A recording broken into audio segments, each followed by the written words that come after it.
We thought we were gods, immortal from intellect and rank. Rhetoric was our Excalibur, syntax and diction our golden ichor, writing our Garden of Eden.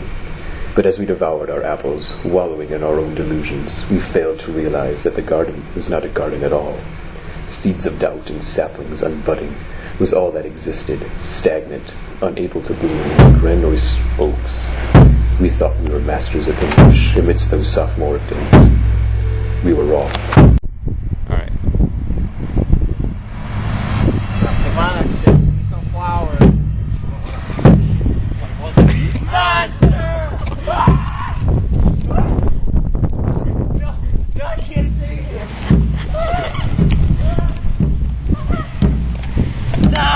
No!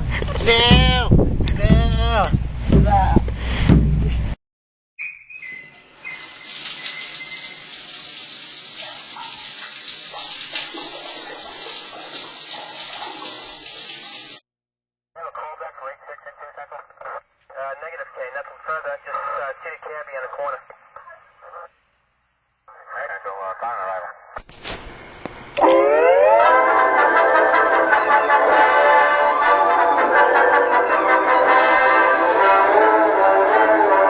Kitty Cabby on the corner.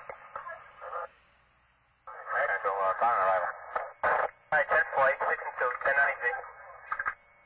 18 Sergeant.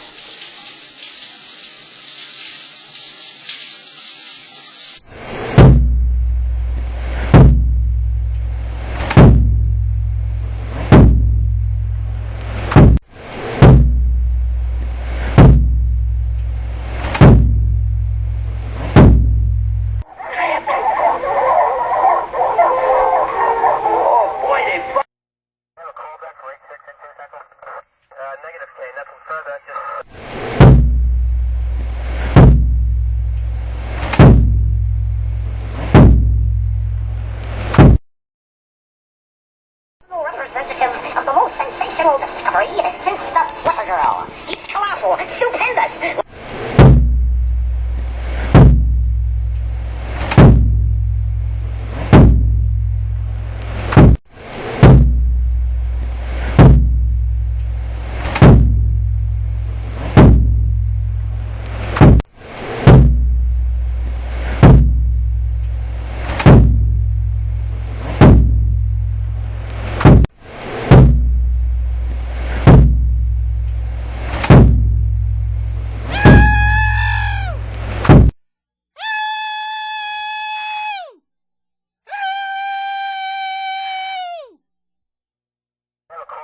Gentlemen, tonight it gives me extreme pleasure to present our interpretation of a familiar fairy tale entitled The Big Bad Wolf and a Three Little Pigs.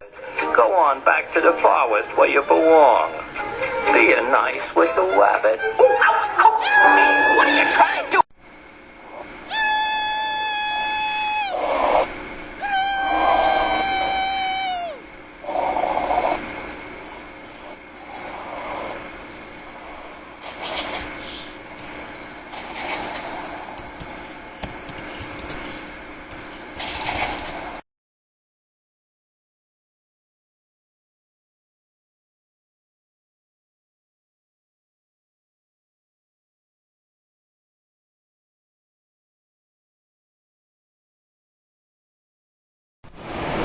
So, how long did it take you to finish this film? I will have to get back to you later on that.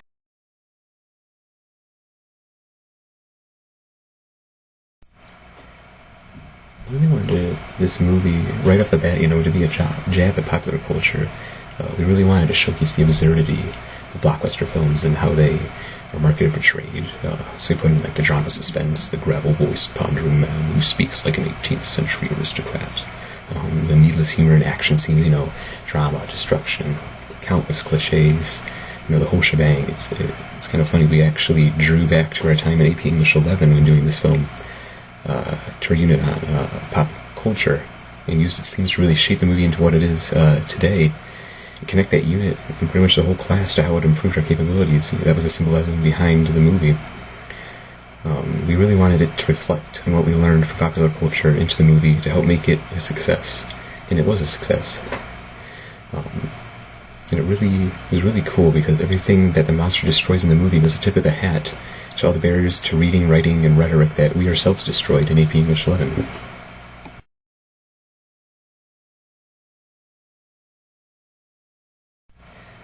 I think I learned a lot just from that same popular culture section again. It made me rethink exactly how I wrote the script. Was this theme or topic too generic? Was my phraseology or rhetoric too cliche or over-fancified? How does my writing affect the audience pathwise? And I really drew on those questions when writing the script for this movie, and I think it turned out quite well.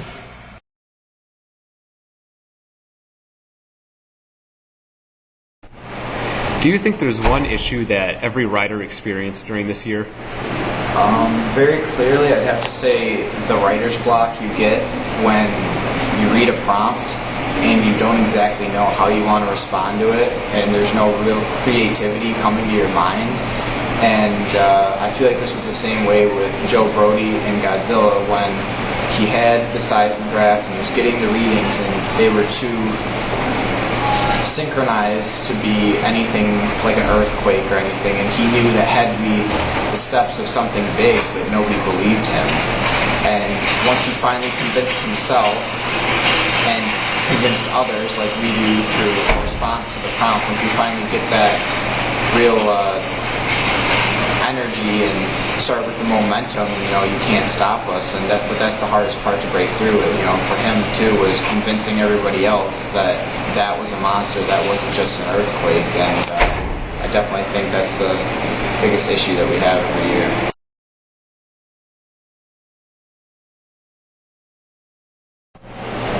What do you think has helped you with your writing the most when creating this movie? I think my ability, to make the appeal to pathos has really helped me. It has helped me, to make the dramatic effects in the movie, such as me and Christian screaming. That kind of gives an appeal to pathos, and how the emotional aspect of it, adding drama to a movie, the emotion to a movie, creating the tone and such like that. And that really helps to do that.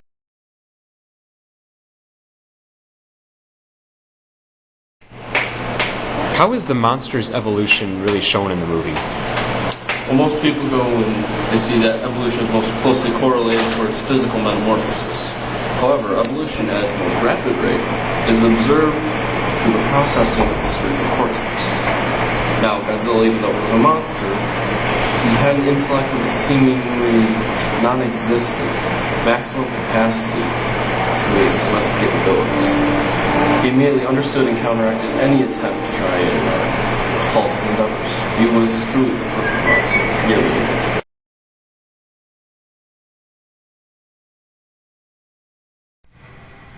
Our favorite part of the movie was when Marcus the elephant is freed of his shackles and cages, and with the sun beating over his head, he gets on his hind legs and cries up to the sky in triumph.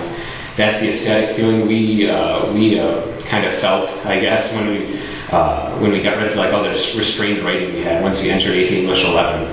The class opened a mansion's worth of doorways for creativity, argument, prowess, and knowledge for one's voice. It let me truly speak what I wanted to speak and excel as a writer and bring my skills to new heights. The elephant really symbolizes us. We are the elephant.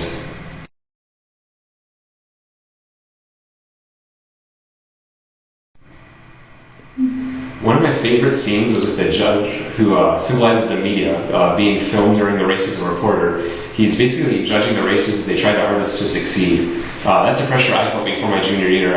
I was always afraid of what my peers or even my teacher would think about my writing or questions. But after we did the self-reflections and group projects, and especially writers' workshops, that tremendous anxiety was brought off my shoulders, and kind of like the judge's head was brought off his shoulders by the monster.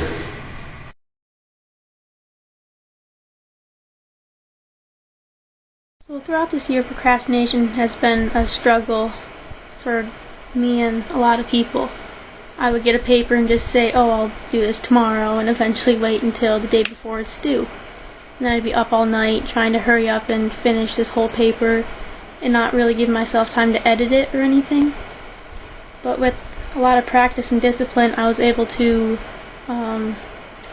train myself to work a little bit every night until I was done instead of waiting until one night.